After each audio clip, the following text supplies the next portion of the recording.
দেখুন ৫ বছর আগে সত্যিকার এখানে কোনো মেডিসিন দেওয়ার মতন ছিল না। স্থানীয়রা দাবিটা বাজে কথা বলছে ১১টা থেকে ৩টা পর্যন্ত থাকে।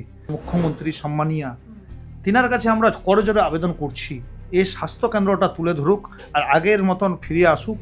আর এখানে ৬ সিটের বেড ছিল, ডাক্তার ছিল, নার্স ছিল, মানুষটা বাঁচুক। দাদা, চন্দ্রপাড়ার স্বাস্থ্যকেন্দ্র যেটা রয়েছে, প্রাথমিক স্বাস্থ্যকেন্দ্র, সেখানে চেয়ারম্যানের দায়িত্বে আপনি রয়েছেন, কিন্তু দীর্ঘদিন ধরে মানুষের যে সমস্যা রয়েছে, যে পরিষেবা পেত সাধারণ মানুষজন, তারা সেই পরিষেবা পাচ্ছে না। বারে বারে ক্ষোভ তুলছেন, এমনকি ভোট বয়কট করেছেন এরকম স্থানীয়রা যারা বলছেন।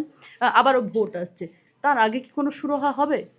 দেখুন আমরা এই সত্যি প্রথম আমাকে মেনে নিতে হবে মানুষের দাবি যে এখানকার যে স্বাস্থ্য যে পরিষেবা, সে পরিষেবা আজ থেকে প্রায় ১৫ থেকে ২০ বছর আগে যে মানুষটা পেত সেটা থেকে মানুষ আর পাচ্ছে না।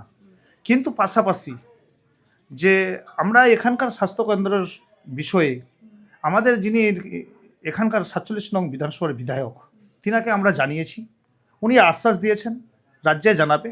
আর আমি চেয়ারম্যান হিসাবে সরকারিভাবে বিএমএস থেকে আরম্ভ করে আমাদের সিএমএস এবং ডিএমের সঙ্গে আমার কথা হয়েছে, লিখিতভাবে জানিয়েছি ওনারা এই স্ট্রাকচারটা আগে তৈরি করুক। ওখানে ভেঙে টেঙে চুরমার হয়ে গেছে, সেটা ডেভেলপ করার জন্য জেলাকে বলেছে, সেটা ওনারা করবে। এটা আশা রাখবো, আপনাদের ক্যামেরার সামনে বলছি এটা আমরা খুব অল্প সময়ের মধ্যে এটাকে নিষ্পত্তি করব, মানুষ পরিষেবাটা পাবে। দাদা, এর আগের বিধানসভা ভোটের আগেও তারা কিন্তু একই ডিমান্ড করেছিলেন, ৫ বছর অতিক্রান্ত, আদেও কি হবে? না,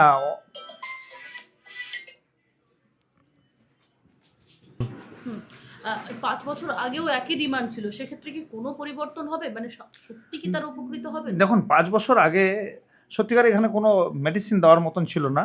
আপাতত আমরা বিএমওএস সিএমএইচের সঙ্গে কথা বলার পর সেখানে একজন ফার্মাসিস্ট, একজন ডাক্তার দিয়েছে, সেখানে অভাব আছে, সেটা পূর্ণ হবে। সেই ডাক্তার ১ ঘন্টার বেশি সময় থাকেন না, না, দাবি এই করছেন। স্থানীয়রা দাবিটা বাজে কথা বলছে ১১টা থেকে ৩টা পর্যন্ত থাকে।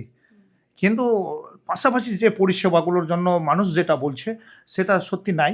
কিন্তু আপনাদের মধ্য দিয়ে জানাতে চাইছি আমরা বিধায়ককে, স্বয়ং আমাদের যে স্বাস্থ্যমন্ত্রী যিনি এখন আমাদের মুখ্যমন্ত্রী সম্মানীয়া, তিনার কাছে আমরা করজোড়ে আবেদন করছি এই স্বাস্থ্য কেন্দ্রটা তুলে ধরুক আর আগের মতন ফিরে আসুক। আর এখানে ৬ সিটের বেড ছিল, ডাক্তার ছিল, নার্স ছিল, মানুষটা বাঁচুক, এটাই আশা রাখবো। আর দিদি মনে হয় সম্ভবত ২৬-এর আগে এটা করবে, এটা কথা দিবে।